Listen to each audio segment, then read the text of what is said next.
சொந்த வீடு யாருக்கு? ஜாதகத்தில் லக்னத்திற்கு 4ஆம் வீட்டில் ஆட்சியோ உச்சமோ பெற்ற கிரகம் இருந்தால் அழகான வீடு அமையும்.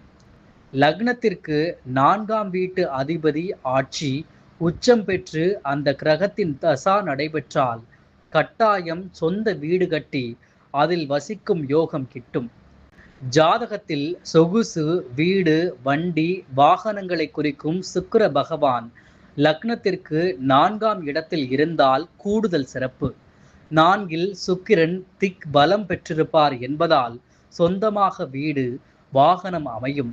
4இல் அமர்ந்து சுக்கிர தசா நடப்பில் வரும்போதும் சொந்தமாக வீடு அமையும். 4இல் சுக்கிரன் ராகு இணைவு பெற்று சுக்கிர தசாயோ ராகு தசாயோ வந்துவிட்டால் சூப்பர். ஷங்கர் படத்தில் வருவதைப் போல வீடு, வாகனம் என்று எல்லாமே பிரம்மாண்டமாக இருக்கும். லக்னத்திற்கு 4ஆம் வீட்டின் அதிபதி லக்னத்திற்கு கேந்திரம் திரிகோணம் ஏறி பலமுடன் நின்று உடன் சுபகிரக சேர்க்கை பார்வை பெற்று திசை நடைபெற்றாலும் வீடு கட்டும் யோகம் அமையும்.